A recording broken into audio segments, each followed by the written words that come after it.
Hello, everybody, and welcome to Gallery Teachers Masterclass. My name is Sophie, and today we're going to talk about asking the right questions. We're going to talk about concept checking questions and elicitation in the classroom. So let's go. Our plan for today. First of all, we will talk about checking meaning and its main purpose. So checking meaning, what for? Then we'll look at facts and myths surrounding concept checking questions, true or false. Then we'll look at what happens when CCQs go wrong and when they're not effective. After that, we'll have a look at different types of concept checking questions and which ones are useful for what situation. Then we'll get some practice, and we will talk about how we can write effective concept checking questions. They do get easier with practice, but at the beginning, they do require a little bit of planning, and it can be useful to write them at the planning stage.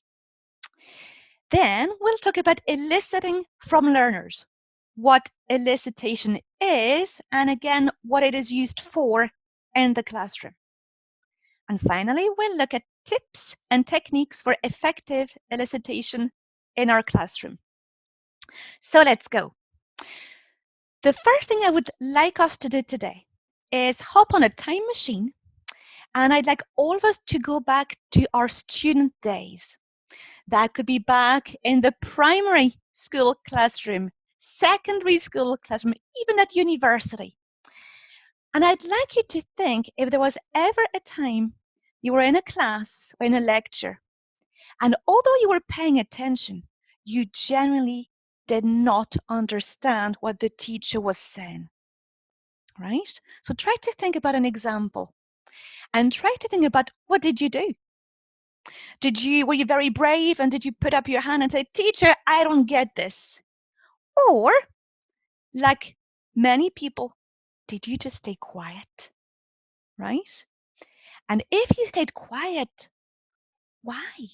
Why didn't you say to the teacher, "Sorry, I need help. I don't get this"? Right? In my experience, I was not a good student in math, terrible student, but I never said to the teacher, "Please, I need help." Instead, what I did was something that looks a bit like this. It's what I call the glazed look, right? So the teacher says, "You'll understand," and you go, "Yes, yes." But as a teacher now, we know that we can see from our students' faces whether they have understood or not. Okay. And if we think as to why is it that students won't put up their hand to say that they haven't understood, a lot of the time the main reasons are, well, you don't always feel confident enough to be that person putting up their hand to let everybody know that they haven't understood. And sometimes it's just easier to say nothing and think, well, I'll check it later when I go home. Or I don't want to seem silly. I don't want to be asking a stupid question, right? But as teachers, that's not good for us. We need to know that our students are on board. We need to know they have understood. And at the end of the day, we're better off knowing that they haven't understood and we can go back and we can help rather than just plow on regardless with the lesson. Okay, so now true or false. So let's look at this sentence. We only need to check meaning with the lower level learners. Obviously, higher level learners will tell you if they don't understand. Is that a fact? Is that a myth? Is it true? Or is it false? What do you think? Take a little bit of time to think about this. Yeah? Well, again, I hope we get the chance to talk about this during our live Q&A session. But a lot of the time, we notice that a lot of teachers check meaning very regularly with their beginner students, elementary level students, up to pre-intermediate students. But from B1, from intermediate and above, we find fewer and fewer concept checking questions throughout the lesson. Why is that? Well, I think it's because we assume that because the level of the students is higher, their understanding is better. But when we think about it, does that work? Well, it doesn't. Their level is higher, but the level of language we teach is also more difficult. So we still need to check that our students have understood, whether they're complete beginners or whether they're preparing for the Cambridge proficiency exam. Okay, we can never assume that students have understood, even if their level of English is much higher. Right, next sentence. I've heard this many times, and I see why. Okay, I'm a CELTA trainer, and I've heard so many times CELTA training saying, look, okay, I will ask concept checking questions because it's part of my CELTA course. But as soon as I've got my CELTA, I'm never asking a concept checking question again. Well, I always think about it, it's a bit like driving, right? And when you're doing your driving test, right? So if you drive, think back to when you learned to drive. And I remember my driving instructor, who had an awful lot of patience, always used to say to me, Sophie, check your mirrors. Check your mirrors. And I was thinking, look, okay, I'll check my mirrors. But once I've got my driving license, I won't need to check my mirrors. Well, actually, I was wrong. You do need to check your mirrors. It doesn't matter if you're learning to drive or if you're a Formula One driver, you need to check your mirrors. That's how we drive safely. I still think we need to check meaning, whether we're a newly qualified teacher, a trainee teacher, or a very experienced teacher. So think about checking meaning to start checking your mirrors. It keeps everything smooth, right? It's one way of teaching, making sure that everybody is on board. So they're not just a hoop to jump through on a CELTA course, right? And this is connected to what we've talked about. Experienced teachers don't ask CCQs. Well, I think this one is a bit more ambiguous. It's true, but it's also false, right? We find that as teachers gain more and more experience, somehow they tend to ask fewer and fewer concept checking questions. And I've been thinking about this. I'm like, well, with experience, we should become better asking concept checking questions. So why is it that a lot of teachers after a while go, you know what, that's it, I'm done with CCQs. I'm just not going to do that anymore. I think one reason for that is that concept checking questions, if we're all honest, are not always easy to come up with, right? And we find that when we try to improvise concept checking questions, sometimes we end up confusing our students more than anything else. And that obviously is not what we want to be doing.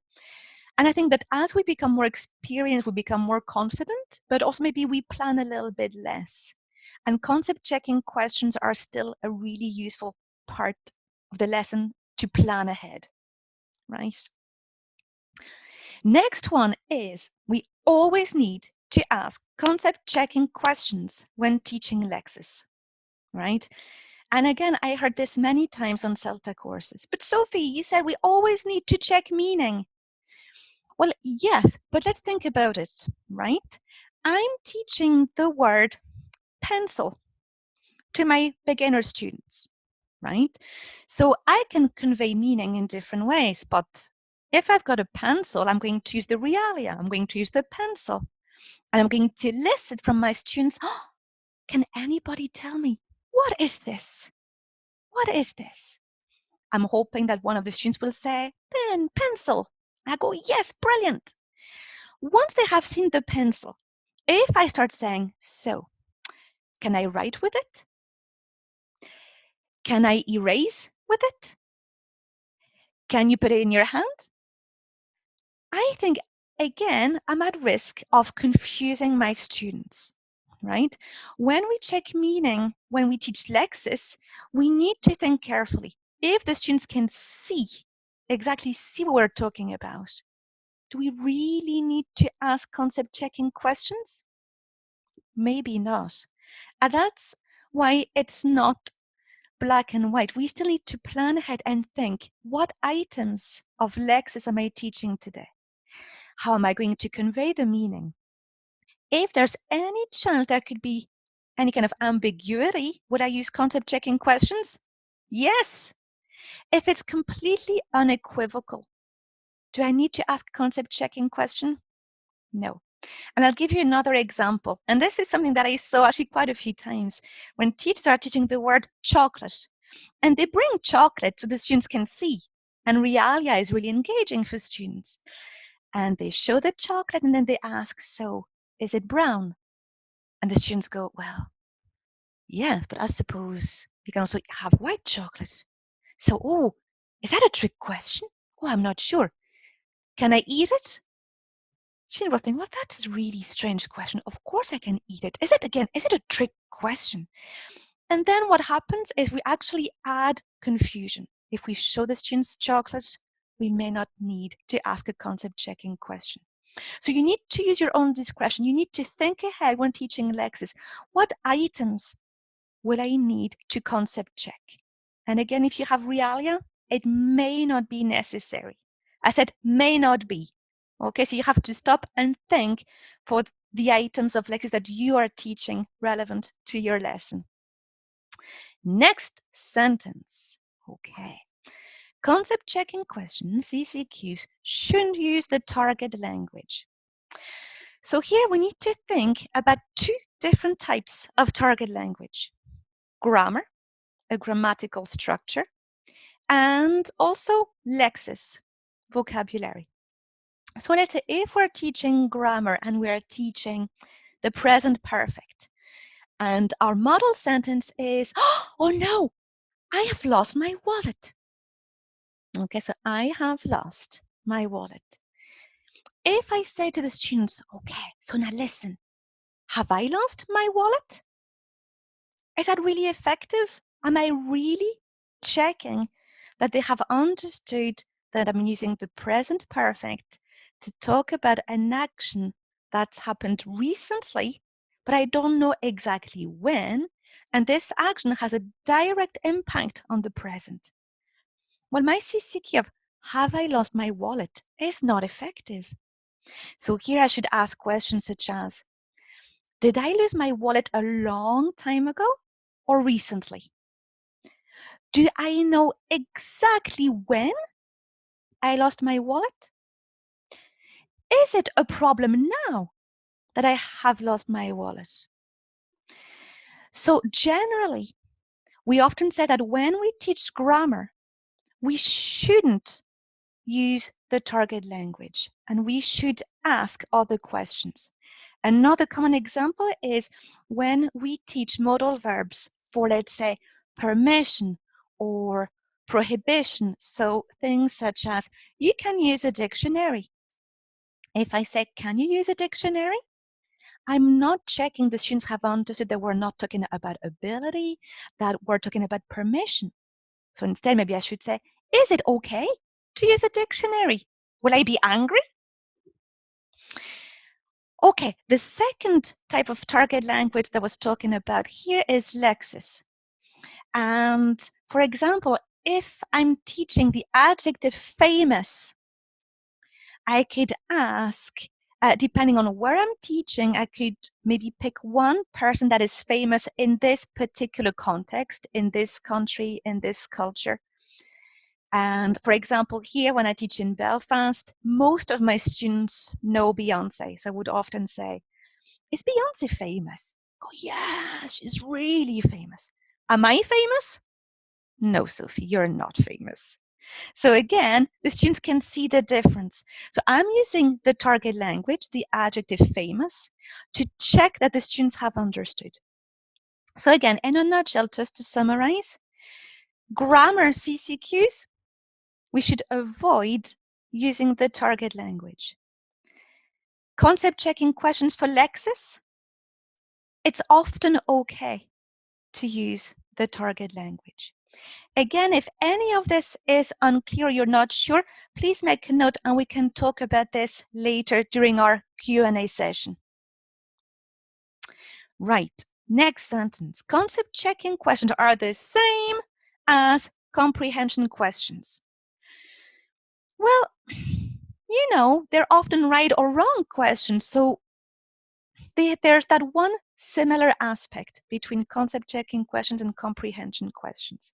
However, we often find that comprehension questions work on at the story level. Have the students understood the story? Have they understood the situation? So comprehension questions could be used to check that students have understood the gist of a story, whether it's a written text or an audio text. We can use comprehension questions to make sure they've understood specific information. We can use comprehension questions to make sure they've understood detail aspect of the text. However, concept checking questions really focus on the meaning of the target language, right? So when we think about comprehension questions, we often think about skills lessons, such as reading or listening. But when we think about concept checking questions, we often think about language work and the clarification stage of our lessons, whether it's grammar, vocabulary, or functional language. All right. Now, let's look at what happens when CCQs go wrong. And here, first thing I'd like to say to everybody is we've all been there, right? Every single one of us, I would imagine, at some point will have asked a CCQ that led to more confusion than was necessary in the first place. Okay, so we're all guilty and we're all trying. Remember, everyone's a critic and nobody is perfect. But let's look at some CCQs that I've heard in different lessons, and let's look at why those particular CCQs didn't work, and then we'll look at how we can make them better. So the first one, this is our model sentence. He gave up smoking. And here I'm checking lexis. I want to check my students have understood the meaning of give up. But this is the CCQ that happens in the lesson. Did he give up smoking? Well, because my model sentence is positive, he gave up smoking, students are likely to know that, yes, he gave up smoking. But does it mean that they really understand what give up means? No. So here that question doesn't really work. Next one. It's not fair, he shouted. So here again, I'm looking at lexis. I want to check that my students understand the difference between, let's say, speak and shout. And here's the CCQ that happens in the lesson. Is shout a verb or a noun? Is it in the past or in the present tense? So think about those two different CCQs here. Why do they not work? And let's think about the meaning of CCQs, concept, checking, questions. So by concept, do we focus on meaning or form or pronunciation? Well, CCQs only focus on meaning. But if you look at those two CCQs, is it a verb? Is it a noun? Is it past? Is it present? Are we focusing on meaning or on form? Especially for the first one, is shout a verb or is it a noun? Here we're not checking meaning. We're checking that our students have understood the grammatical form of the word, not the definition. Next one. She felt embarrassed. Oh, okay, so was she happy? Was she sad? Here again, we've got two CCQs. Do they focus on meaning or form or pronunciation? Let's check. Well, happy, sad. I think they focus on meaning, right? We're not asking if it's an adjective or a noun or a verb. But do they really help us check the students have understood? When we feel embarrassed, is it about happiness or sadness? No, embarrassment is a whole different emotion. So here again, these CCQs don't quite work. Next one. Steve went to the pub to drown his sorrows. Poor Steve. So again, here we're thinking from a lexical perspective. We want to check that our students understand the meaning of the idiom to drown your sorrows. And this is the CCQ. What happens when you drown? So again, does this CCQ focus on the meaning? Yes. But does it focus on the meaning effectively? No. Because when we talk about to drown your sorrows, is it the literal meaning of drowning? No, it isn't. It's an idiom, so it's not the literal meaning. So here, what happens when you drown is not connected to drowning your sorrows. So sorry, Steve, this CCQ does not work. Okay, next one. Somebody, I don't know who would ever say this, but somebody says CCQs are useless. So of course, you reply, I don't know about that. I think they're quite useful, actually. Now here we're teaching functional language, and we're teaching phrases for agreeing and phrases for disagreeing. And we'll find that very often when we disagree, we don't say, no, you're wrong, I am right. Often we use softer language that says, oh, I'm not sure, I don't know. So again, this is the CCQ that happened in the lesson. Tell me something you don't know. Well, is that really going to help me check that the students have understood that here we're talking about a polite disagreement? Unfortunately not. So now let's look together at how we can improve these CCQs. So again, he gave up smoking. Did he smoke before? Oh yeah, he smoked before. But does he smoke now? No. So it's something he did before, but now he doesn't do it. Tell me, did he give anything? No. So here we can check with our students, say, give up. Is that the literal meaning of give? No. Give up. These two words go together, and they're one unit of meaning. Next one. It's not fair, he shouted. And the CCQs we could ask could be, did he speak quietly? No. Did he speak loudly? Oh, yes. Did he sound angry? Yes. Okay, again, these are suggestions of CCQs. If you have other ideas or the suggestions, again, jot them down and we can share them later on. Next sentence. She felt embarrassed. So here, questions we could ask, CCQs would be, did she feel comfortable? At ease? No. And see, she felt embarrassed. So tell me, what color were her cheeks? They were a bit red. Okay, and then if we think that the students have the right level of language, you can maybe ask them, have you ever felt embarrassed? Tell your partner about one time when you felt embarrassed. And then while we're monitoring, we can check to see if the stories lend themselves to the word embarrassed, right? Although in my experience, when we ask people to share their embarrassing stories, they don't really. But students will always enjoy listening to one of the teacher's embarrassing stories. So if you've got one ready to go, I'm sure it will come in handy. Okay, next sentence.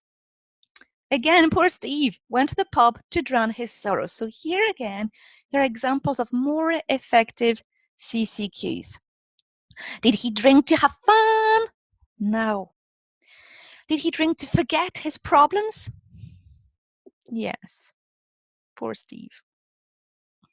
Okay. CCQs are useless. I don't know. I think they're quite useful, actually. So again, let's look at our CCQs here. Do I agree with him? No. Do you have the same opinion? No. Am I disagreeing politely or rudely? Quite politely. Okay. And again, especially when we teach functional language, this language is so automatic for us, especially if you're a native speaker. I think it's even more difficult because functional language is this completely automatic language, and you may not even be aware that actually, oh, I need to think about In fact, the students may not realize that this means that I disagree. So again, while you're planning your lessons, it's always really useful to look at your target language, anticipate problems that students may have with the meaning, and come up with effective and targeted concept checking questions. All right. Now, let's look at different types of CCQs. Okay.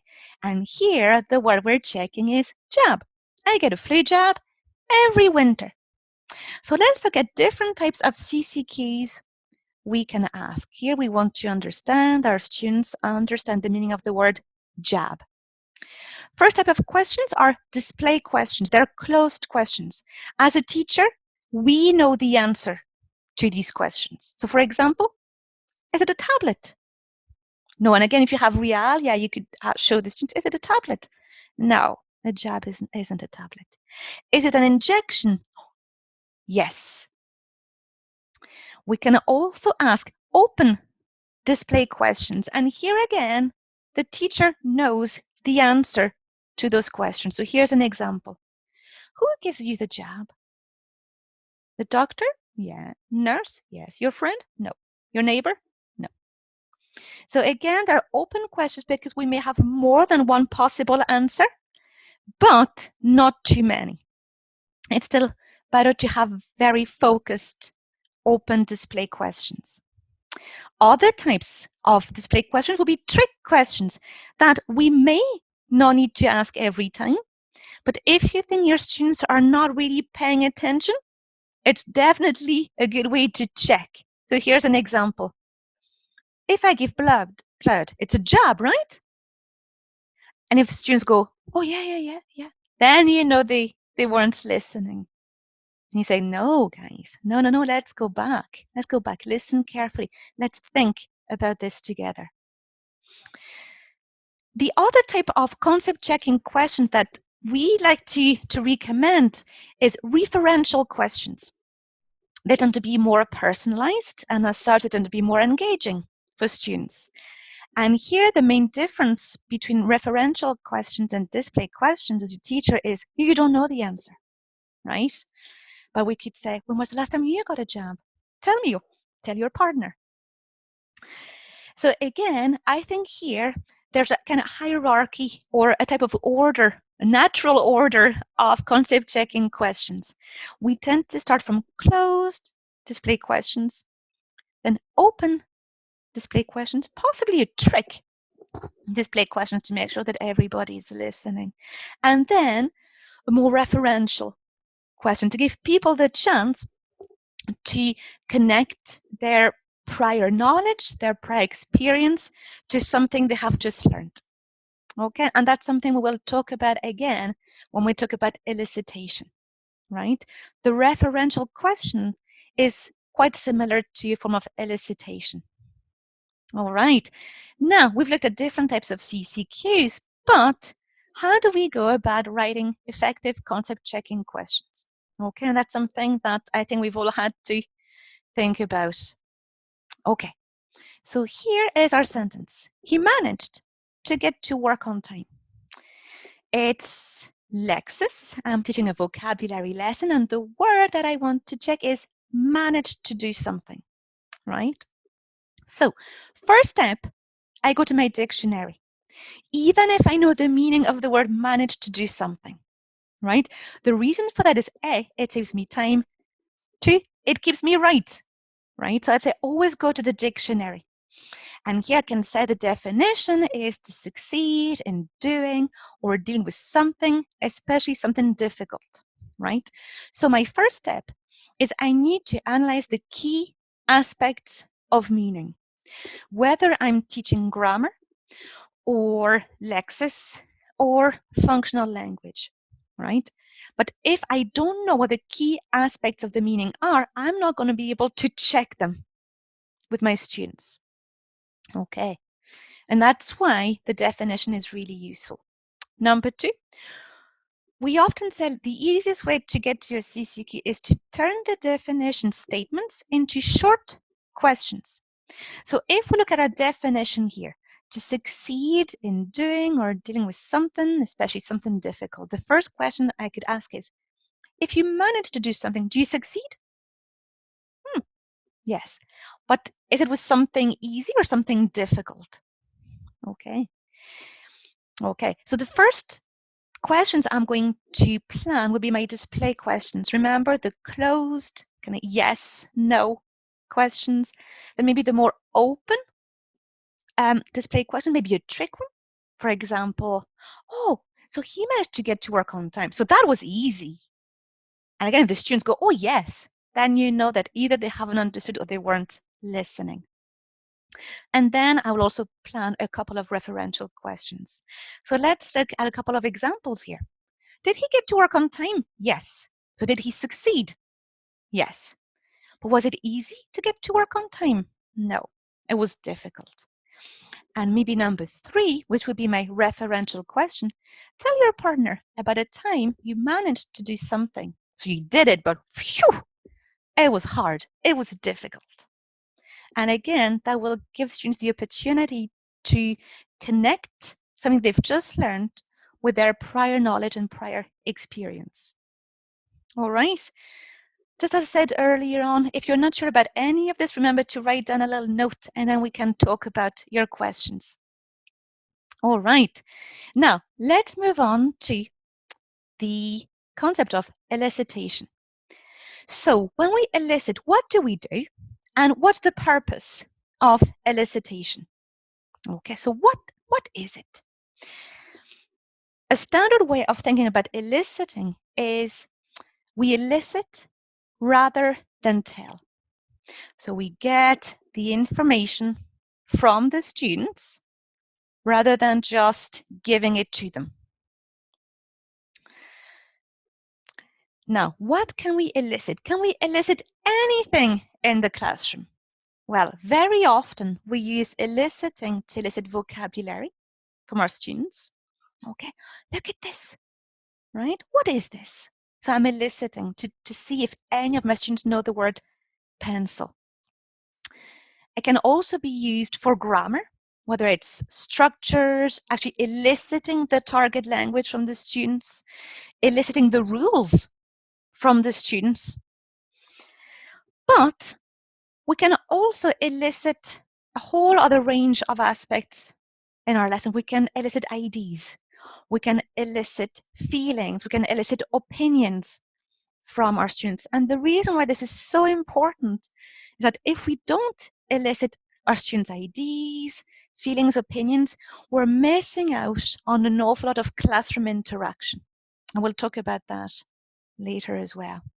Okay, we can elicit associations and memories, right? Anything to get our students engaged in the lesson.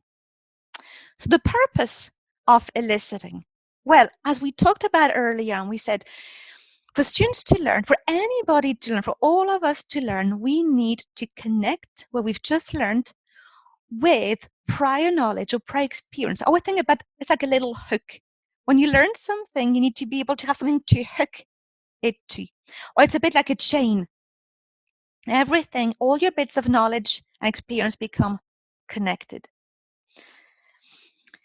It's also for students to be, as it says here, cognitively engaged, which is a fancy way of saying we need to have our students' brains being active rather than passive. Okay, so we need to make sure that all those brains are being engaged. And if you only give students the information, they're just being passive, they're just receiving. They may not even have to ask themselves if it makes sense. They'll just receive it, but it doesn't show that they've really connected with the meaning. And it's also for our classroom to be a lively, stimulating, and most importantly, communicative environment. Okay, and that's why eliciting is such a fundamental aspect of the communicative classroom, right? Back in the old days, and maybe again today in certain teaching contexts, classrooms are not really stimulating environment, and that's because we have the teacher standing at the front just speaking, as we say, speaking at the learners, not with. So again, with a much lower level of classroom interaction. But really importantly, as a teacher, eliciting is your tool to assess what your learners already know, right? And a lot of the time, that's why we use eliciting. I don't have to tell you that this is a pencil if you already know that it is a pencil, right? So by assessing what the learners already know, we avoid an awful lot of potentially redundant teaching. And as you know, if we teach aspects of the language the students already know, obviously they will switch off, right? They won't remain engaged. So I like this picture here on the right-hand side because what's the opposite of elicit? I think the other pigeon's answer is a bit harsh, but he's got a point. It's like repress, hide, cover, keep. The idea is that if we don't elicit, we suppress an awful lot of potentially really useful information from our students, right? I always think that as teachers, we're busy. So why do something our students can do? Why say something in the class that the students can say for themselves, right? So that's why eliciting is so important. Now, different tips and different techniques, right? And very often you're going to find that depending on where you're based, depending on where you're teaching, you may say, well, look, I've tried eliciting, but my students, this is the worst thing ever. When I elicit, they just stay quiet. They say nothing, right? And then that silence becomes really awkward. So then I just have to tell them everything because when I elicit, it doesn't work. So again, this can happen. And depending on where you teach, depending on your students, you may need to do some kind of learner training, right? And often we'll say, you need to show the students the value in it. It's, the purpose of eliciting is not secret. It's not just for teachers to know. It's okay to share it with the students and say, look, why do I ask you rather than just tell you? Why? Think about it. Yeah? Speak with your partner. Why do I not give you the answer immediately? Why do I ask you? And see if they know. Very often students may not realize the purpose. And once they understand the purpose, it might be more inviting for them to try. Another tip is when you elicit, nominate. You don't have to be pointing a finger and say, you, Pablo, or you, Sue, or it might help to actually use a name. So again, with your open palm gesture, but it could be very useful to nominate a student. Think carefully as to who you are nominating. What student are you picking? Will you pick a stronger student or maybe a lower level student? We find that, again, if somebody feels really put on the spot, it'll be harder for them to share information. So it can be maybe useful to ask maybe somebody who's more confident in the class, right? But you might say, look, if the teacher's always nominating, it's still very teacher-centered. I thought one of the main points of eliciting was that it became more student-centered. And then you could say, well, to make eliciting more student-centered, how about you nominate the first student and then the students can nominate each other, right? We don't give our students enough credit for being able to manage the dynamics in their own classroom. If one student tends to dominate, students are very unlikely to nominate that one student, right? So again, we can encourage our students to take part in this. Again, I try to elicit all the time and my students are quiet and they never want to answer. So again, why could that be? We often find that students might feel less confident if we're asking a right or wrong question. So if you find that the right, wrong questions are really difficult for your students, how about asking a more open question with no right and no wrong? Okay, so maybe something to do with the students' experience, the students' opinions, the students' memories. So again, it becomes more personalized. So if the students are quite reluctant to answer right or wrong question, then try maybe more personalized, more open more referential in a way, kind of questions. The next thing is, if you've just been asked a question in a new language, a language that you're learning, and you're asked for the answer now, come on, chop, chop. You only have 5 minutes left. Quick, quick, quick. Brain freeze, right? Even for a lot of quite confident students, we need time to think, okay? And silence is not a bad thing. Silence is a brilliant thing in the classroom if silence is time for students to think. So they're not left without a task. They're just given, okay, guys, take 2 minutes to think about a time when maybe you felt embarrassed, or maybe somebody you know, one of your friends, felt very embarrassed. Take 2 minutes and I will ask you for some of your stories. Okay, so again, giving people time to think will help students feel happier to take part during eliciting. Oh, here's another one. So let's say I've got my bit of realia, my old trusty faithful pencil, and I ask, okay, guys, what is this? Silence. What is this? And my students are complete beginners, so there is a chance that they just may not know the word pencil. So how long do I keep at this? How long do I say, but what is it? Look at it. Look, what is it? What do you call this? The idea is we'll say, don't pull teeth. Eliciting is not a guessing game, right? If students don't know, it's okay. They don't know. And then it's okay to just tell them, all right, guys, this is a pencil. That's fine. Again, depending on where you teach, you might find that the kind of thinking time, the time for students to respond can vary, right? In cultures where people are very, very quick at answering, you may just wait for 5 seconds, right? But maybe in cultures when people usually take maybe longer to respond, you could go up to maybe 10 seconds, right? But if students don't know, they don't know. So again, remember, eliciting is not the same as pulling teeth, thankfully. Okay, the next part of eliciting is that it's a really great opportunity for us to give our students feedback. Okay, and especially if we've asked a right or wrong question, and one of our students has put up their hand, they've given us the answer, but it's the wrong one. Okay, so how do we convey that? And here again, you need to know your students. At beginner level, yes, but often means yes.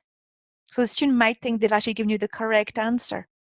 But also saying, no, this is the wrong answer, can also be quite demotivating and discouraging for our students. So let's think about how we can give students feedback on their response. We could say, look, it was a good try, but it's not the correct answer. Can anybody else help? Right? Okay, so, oh, that's a great word. It's not the word we need here, but I'm really happy that you know this word. So let's think about how we can give our students balanced feedback whenever they've been really brave to put up their hand and to offer some information, to share some information with the class. Another great aspect of eliciting is that it opens the door to classroom interaction. And in the last maybe 10, 20 years, we've talked about classroom interaction more and more in EFL. And sometimes we refer to classroom interaction as the 5th skill. So not just reading, listening, speaking, writing, but also interacting. And that's something we find even with our higher level students. Their grammar might be 100% accurate. They may have an amazing range of lexis, but they may not really know how to interact in English with other people. So again, if a student has shared some information, let's try to see if anybody else in the class would like to respond to that or comment on that. Okay, so it's always useful to take the time and say, okay, does anybody find that story interesting or surprising? Does anybody agree or disagree with this? To try to encourage, to nurture really that aspect of classroom interaction. And this is never going to happen unless our classroom is that open forum for dialogue, conversation, and we need eliciting to be able to do that. Here's another tip I'd like to share with you today. Right? I like to elicit a lot of information throughout my lessons, but sometimes I'll hear things, students are sharing great stories, but there's an awful lot of language work, different language issues emerging from this. So my students are now used to me having either my notebook or my teacher, my piece of paper and a pen. I have a notebook in my teaching bag, and I always write the date and the class, and then I just take notes.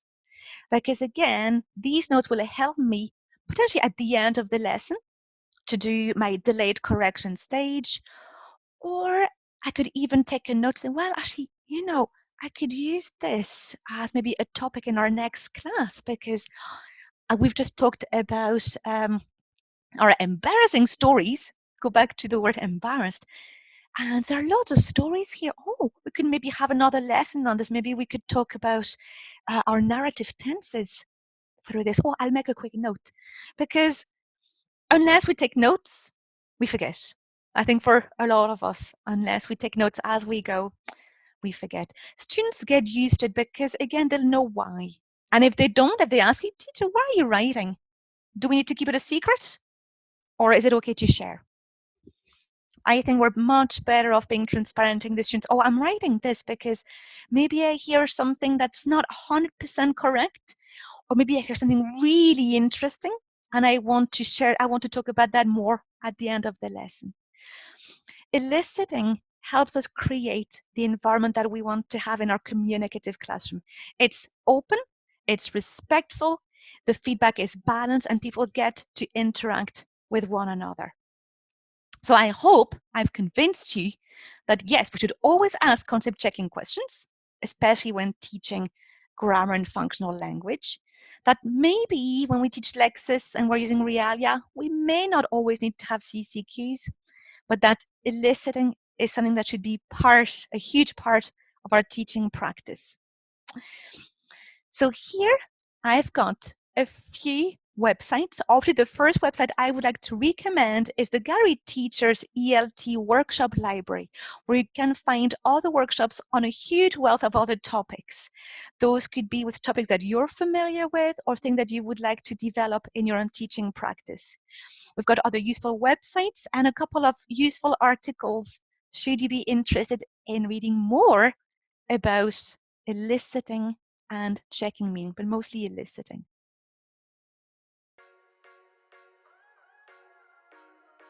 Elicitation is one of the fundamental aspects of the communicative classroom. If we don't elicit, then we go back to the old days where the teacher had all the knowledge, he was the jug, and the students were just the recipient of that knowledge. They were the mug, so the jug and the mug.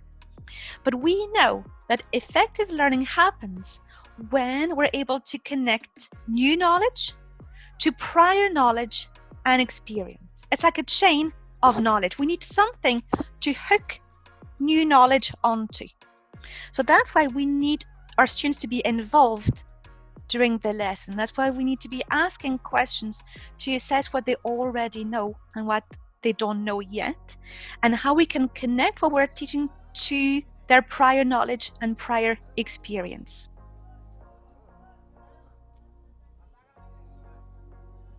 The relationship between elicitation and CCQs is quite clear. Both involve asking questions. And a lot of the time, both involve asking the right questions, how we can lead our students to either show us that they've understood something we've just taught through CCQ, or how we can lead our students to sharing knowledge and experience that's connected to what we're teaching in our lesson through eliciting. There are a few similar aspects between elicitation and concept checking. Both are fundamental to the student-centered classroom.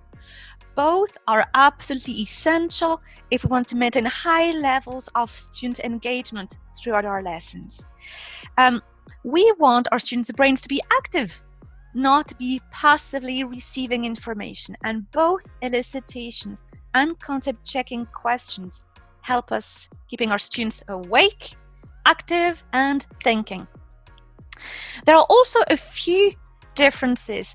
When we think about elicitation, we often think about eliciting words like vocabulary or grammar or rules, but we can also elicit ideas, we can elicit opinions, feelings, memories. So eliciting is broader, quite a lot broader than just concept checking.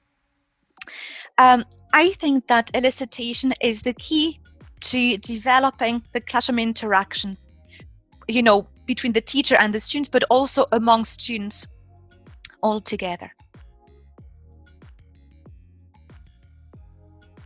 Elicitation is a brilliant way to teach and to check that our students have understood.